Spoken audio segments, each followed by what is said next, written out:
Hello and welcome back to the Garion Tabletop. I am Garion Reaver and I am back in Legends of Runeterra playing the Spring Guardian deck.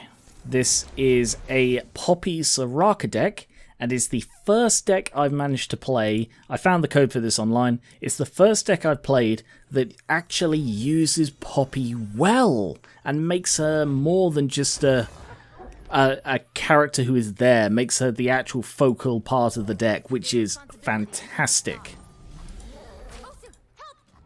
Yes, hit me. So this is a Vayne Atrox deck. Ooh, I've not encountered Atrox playing against before. Oh no, I can't play that yet. Yeah, we'll play the Star Spring.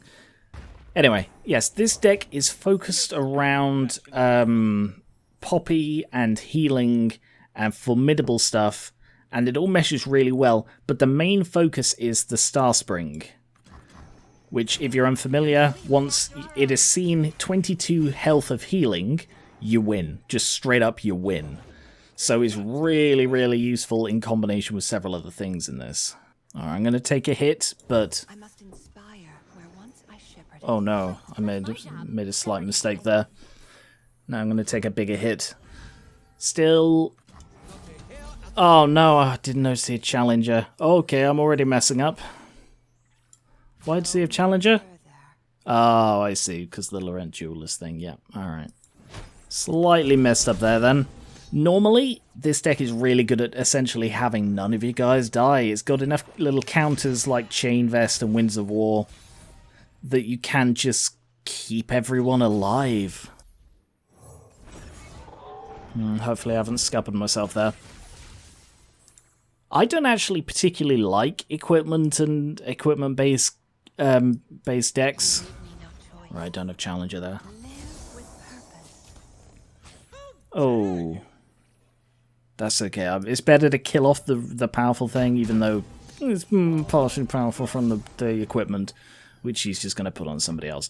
Alright, I'm not playing this very well, but at least Soraka's leveled up. Doesn't make a big difference, but makes some. And yeah, normally I with this deck, I don't lose basically anybody.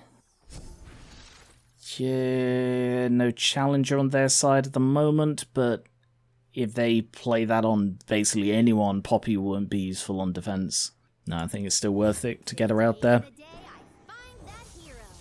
And can I strike anything? Yeah, let's go with a strike here. He may still do something with the Petricite Hound, which looks more like a horse to me. Vaguely dog-like. Sorry, what are you doing? I'm just admiring the artwork. What was that? Draw one and give it fleeting. Okay, sure. Oh no! Damn! Okay. In that case, yeah, Soraka. She's a better one to block. So Soraka's a good blocker, Poppy's a good hitter, and I didn't see that he had Fearsome. I don't know, where's the Fearsome come from? Oh, it's come from the Harpoon. Yep, never mind, sorry, I'm with you. Let's get the Shepherd. Master the power of the stars. Master your healing. I'm trying, but they keep wandering off. Wow, that was a very mature voice from what looks like a child, but okay. I always thought that was a child. Is it not a child? It's hard to tell. Looks like a child to me. Anyway, you see, the thing that makes Poppy a really good fit for this deck is because so many of the things are low power. It means that Poppy will almost always be able to buff them. Oh no. Oh no, that's okay. No, we're good. I'll put that on her. Yeah. So she'll almost always be able to buff them. That's why there are formidable units as the primary sort of attack force, because no matter how strong they get, Poppy can always buff them. And I think just to make sure Poppy's good, I mean, the one exception, literally the one exception in this game is the Star Shepherd, who has now surpassed Poppy, but she's the one exception. Everybody else can almost always be buffed by Poppy, which makes it a really good...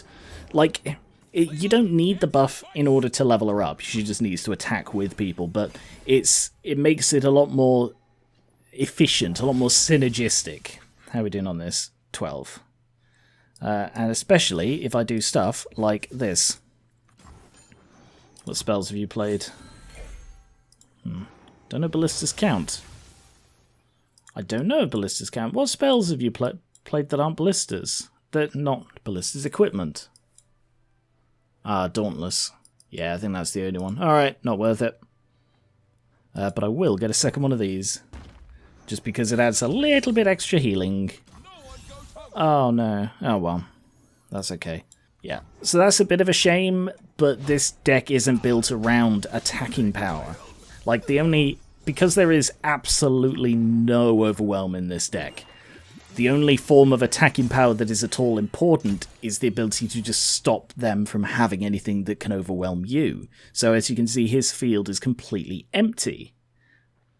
Let's stick... there is like a minor support thing, like there's the... I can't remember what it's called. The one that, if it supports, sort of continues the buffs down the line. So you can have a whole support chain with the purpose being keeping your guys alive. So if I just attack now,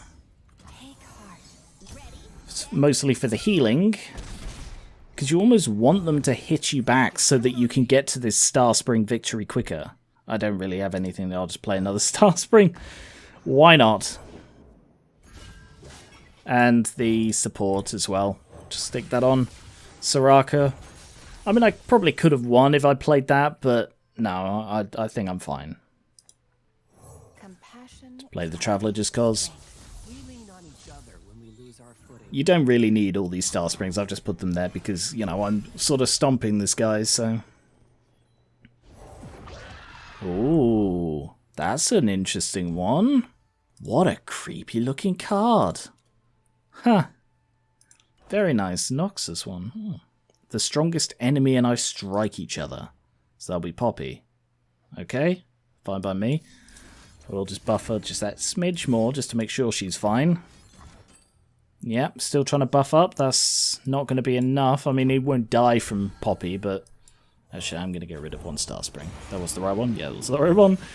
Probably should have checked that before doing it, but whatever. Battlefield Prowess. Yeah, it's only used the 2. Alright, confirmation that equipment does not count. Is he going to scout attack? Probably not. Boom. Yeah, okay, so Spell Shield does not protect from that. Good to know, I guess. Alright, yeah. These two first, and then those two. So there is a lot of synergy between Targon and Demacia. And see, look, I've managed to level up Poppy. And it was normally so rare. Poppy has not been in danger this match. And I've won. So Poppy hasn't been in any bloody danger. And yet, it's just such a good deck for that purpose. So, I've won because it's healed 25 now. And I also won because I just destroyed them. But yes, it's a deck that really works with me because it has Poppy, it makes her good. It's about keeping your guys, like, alive. And that is the way I like to play. I don't like to throw guys away if I can avoid it. With the only exception being Gwen, I rather like Gwen's playstyle. But she is virtually the only example of, I want my guys to die. Like, Evelyn is okay, but Husks, I don't really count. We'll play again. I don't really count Husks. I've been playing a lot of Evelyn in Path of Champions. And Husks, they're not people, so, you know, they don't count.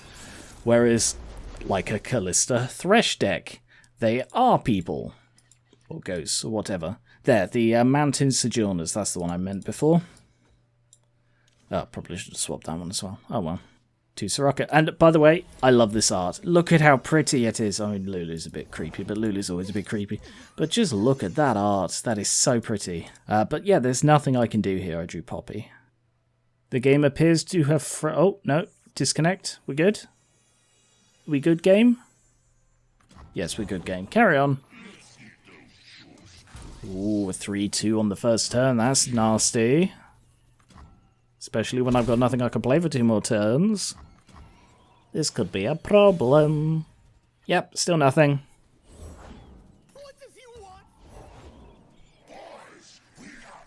A second one. Oh, that is very nasty. Still nothing I can play. I mean, I can play Soraka. We shall weave our own destiny.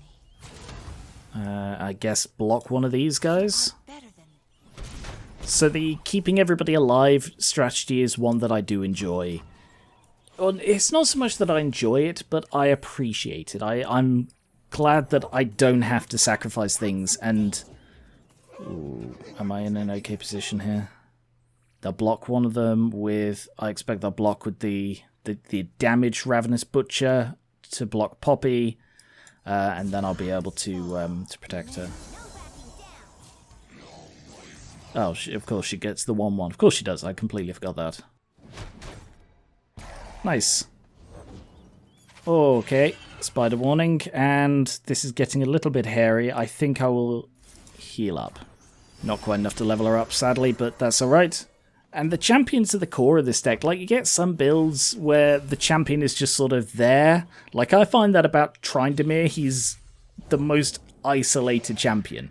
He is just a big, powerful guy who comes back the first time he dies. That is all there is to him. Yeah, that'll help with the block. That's all there is to him, and you could just fit him into any deck where you can have him as a champion. Weird. Oh, from an ally. I was going to say, weird that they're draining that from him and not Poppy. Like so. I think that's the best way of doing it, so I'm not killing the Undying or the Ceaseless Sentry. Which, by the way, that is beautiful art. Look at that. Very, not Army of the Dead? Army of the Dead. From Lord of the Rings. I don't like the Sojourner getting that damaged, because the Sojourner is really powerful. That's the one where it has this knock-on effect. So you can make a brilliant chain. So let's power up, I'm thinking Poppy. Yeah, let's power up Poppy. Because having her as very powerful is it's always very good. So it doesn't make her absurdly powerful. If I played that later, it would have. But this way, you see, I can heal the Sojourner and have the Sojourner buff Poppy. And look at those numbers. Oh, I love that it makes Poppy actually good for once. And I still think she's too difficult to level up. But in a deck like this, where she is survivable, both because she isn't the biggest threat, but also she can easily become the biggest threat. And by the time she does become the biggest threat, she is so survivable that it doesn't matter. And that's what I think works with this. Things like Redoubled Valor, and being able to just buff her up, heal everybody. I really wish I had a Star Spring. If I had a Star Spring now, I'd probably have won by now. Let's get some Petricide. I've got the money. Not the money, the mana. Ooh, I probably should have done it a bit sooner. Alright, block the tough one. Block that one. Block that one. The one problem with Formidable is showcased right here. Formidable, which are essentially like animated stone, are too afraid to fight a fearsome Poro. A Poro followed by a ghost, and he just can't touch. He's terrified. This giant stone bird just can't bring itself to face this Poro with a ghost. Just gets me. Any surprises? Oh no, that is a surprises. I hope I don't have any way to protect. Oh, I do have some way to protect myself. That's alright then. Because there are all of these little oh my god, my health is low. Yikes. I mean, I'm bloody expositing the pros of this deck, and I've not actually touched their Nexus. But I think this is the turn. If I put the Lodestone on Poppy, I can then get the Traveller as well, and then I go Sojourner, Soraka, Poppy, Traveller, Broadwing. Challenge. Poppy levels up. The fact that I've managed to level her up twice in 2 matches is just unheard of for normal Poppy play, I find. And then look at that, everybody just gets the buffs. Ah. Oh. So this deck is all about staying alive long enough to set up the mega combos. And they are mega combos that really speak to me. Instead of ones being like, oh, you need to get these 2 champions so that when a landmark is destroyed, you go boom, boom, boom, boom, boom.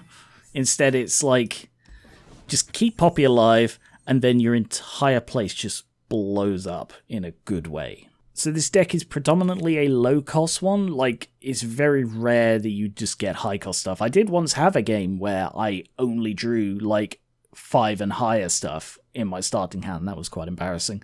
But for the most part, it is a low-cost deck. I think most of it's... Oh, no, there are some bits. So, like, you do have ways to heal yourself.